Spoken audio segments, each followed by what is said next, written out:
Have you ever had one of those mornings where you wake up and just feel invisible? The phone doesn't ring, the house is too quiet, and even though the sun is shining, it feels like life is happening somewhere else, without you. If you felt that, I want you to know something right away. You're not alone, and you're not wrong for feeling this way. A lot of people don't talk about how much life shifts after 70. It's not just the body that changes, it's the rhythm of our days, the sense of purpose, the roles we've always filled. Maybe you used to be the one everyone turned to. Maybe your calendar was full, your house bustling, and now it's not. It's a strange silence, isn't it? But here's the good news. Your happiness, your sense of joy and connection, is still within reach. It's not about doing something big or flashy. It's about weaving small, meaningful rituals into your day. Little things that ground you, lift you, and remind you that your life is still yours to shape. In this video, we're going to talk about 6 of those small daily rituals. The ones that, over time, gently reshape your emotional world. They don't take much. No major life overhauls. Just simple acts, done with intention. Let's begin with something many people overlook. The power of a mindful morning. And no, I don't mean meditating for an hour or doing yoga on a beach, though if you do that, more power to you. I'm talking about taking 10 quiet minutes to sit by a window, breathe deeply, and ask yourself, what do I want to feel today? Not what you have to do, not what aches, but what you want to feel. This may sound small, even silly, but when you set an emotional intention each morning, you give yourself a compass. You go from drifting through the day to steering it, even gently.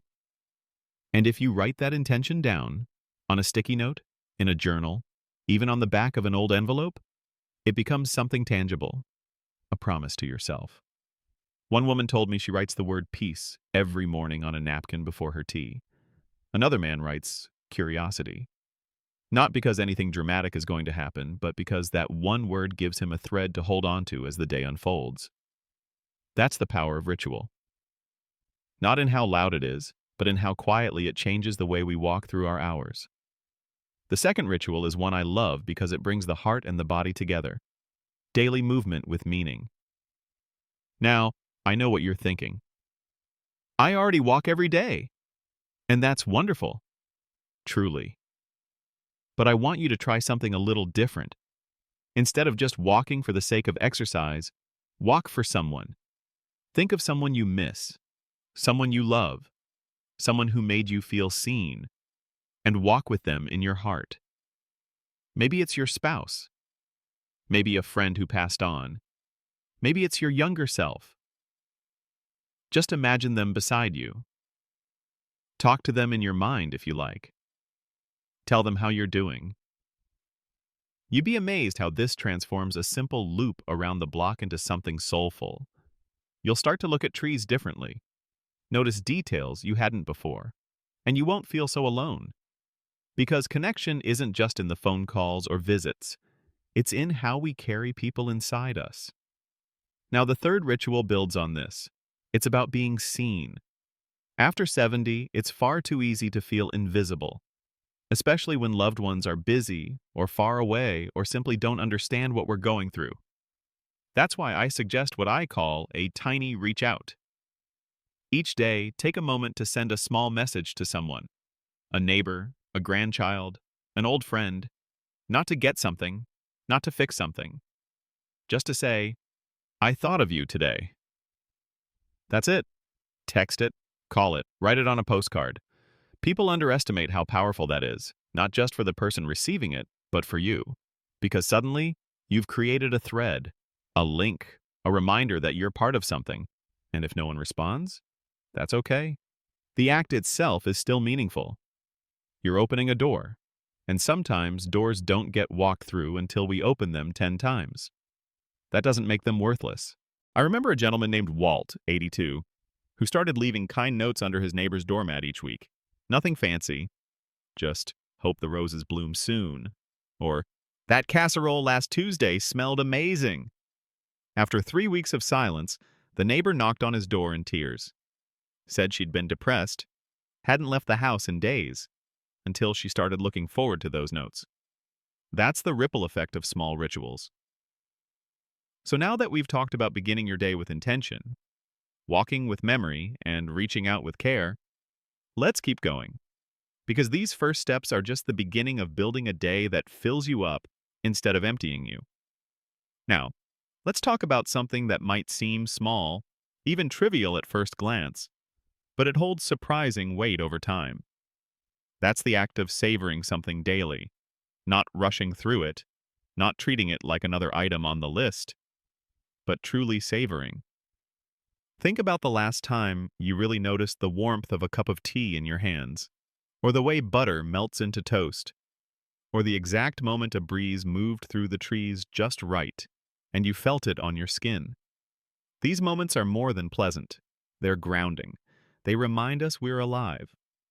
After 70, time starts to feel different. Days blend.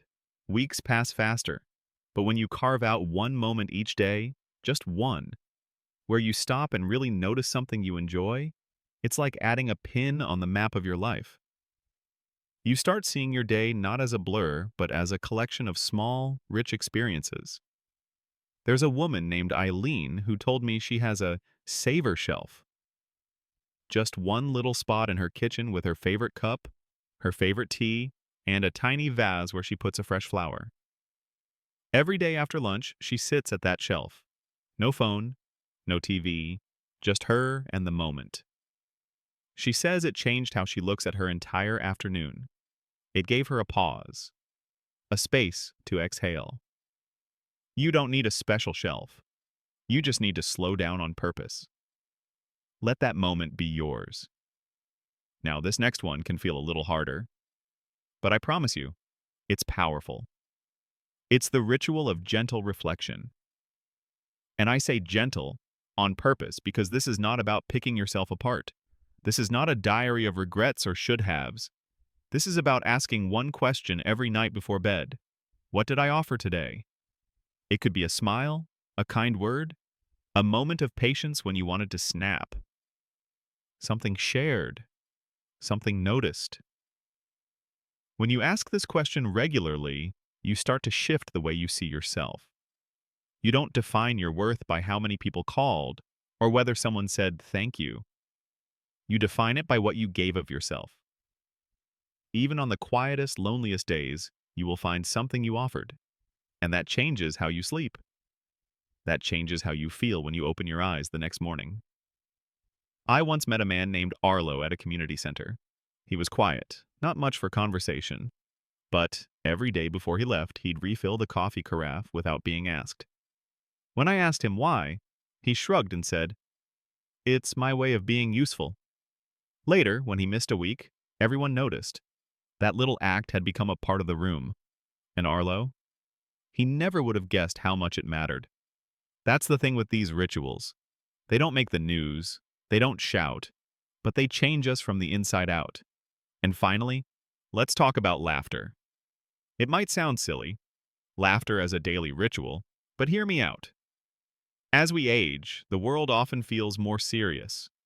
Our bodies ache, the news is grim, and even family gatherings can feel like more work than joy.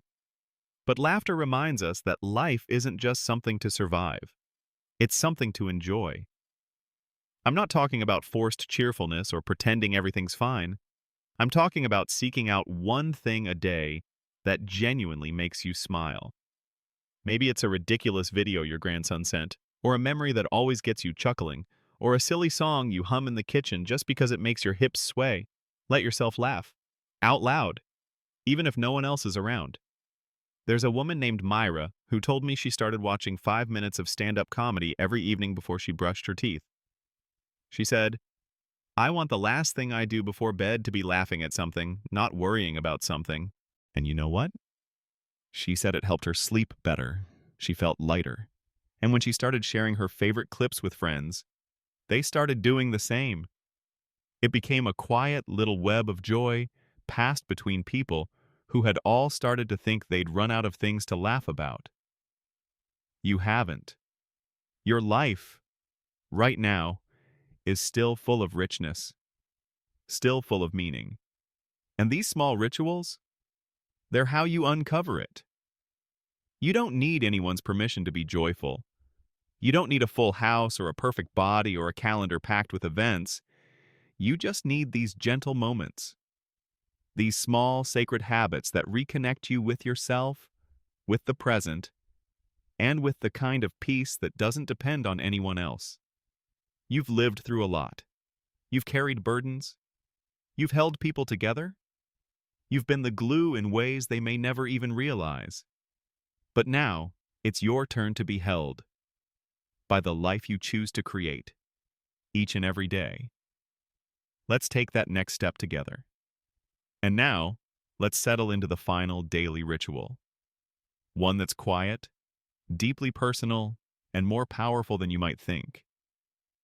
It's the habit of appreciation, especially for yourself. So many of us over 70 have been conditioned to focus on others. We raised families. We kept things running. We were the reliable ones, the steady ones. And often, that came with a quiet kind of erasure. Not on purpose, but slowly, over years, we stopped hearing our own name with tenderness. But every day, just once, I want you to speak kindly to yourself. I don't mean standing in front of the mirror giving a pep talk like you're in a movie. I mean something softer, something true. Maybe it's just a whisper at breakfast. I'm proud of how I handled that yesterday. Or while folding laundry. You've made it through harder days than this. Or before bed. You mattered today, even if no one said it. This isn't vanity. This is soul maintenance. Because when you start speaking kindly to yourself, you begin to believe it. You begin to notice more of what you bring to the world, not just what's missing. I remember talking to a man named Leonard, 76 years old. He told me he'd never once heard his father say, "I'm proud of you." And after decades of chasing that approval, from bosses, from friends, even from his own children, he realized something in his 70s. I can give that to myself now. I don't have to wait anymore. And that changed everything. That's the gift of this season of life. You're not beholden to old roles or expectations. You get to decide what each day looks like. You get to claim the little joys, the rituals that refill your cup, and the voice in your own head that finally says, "You're doing just fine." So let's take a moment and breathe together, right now. Wherever you are, in through the nose, out through the mouth. One more time. That breath you just took? That's proof. You're still here, still growing, still worthy of joy, connection, rest, and laughter. The truth is, happiness after 70 isn't built on grand achievements or constant excitement. It's built on small, beautiful choices we make every day. It's in the way we start our morning, the way we care for our body, the way we treat ourselves in silence. Maybe no one told you this lately, but I will. You are enough, as you are, today. And every small ritual you choose to bring into your life is a step toward peace, toward purpose, toward something better than just getting by. It's about living well, even in the quiet moments, especially in the quiet moments. So today, choose just one of these habits. Just one. Try it. Let it settle in. You don't need to change everything overnight. You just need to give yourself the gift of care, of intention. Because after everything you've done for everyone else, you deserve that. Thank you for spending this time with me. If this resonated with you, I invite you to share your thoughts in the comments below. What's one small ritual that brings you peace, or one you're ready to try? And if you found this helpful, go ahead and give the video a like and subscribe to the channel. That way, we can keep creating these honest, comforting conversations together. Here's to living your best life at any age.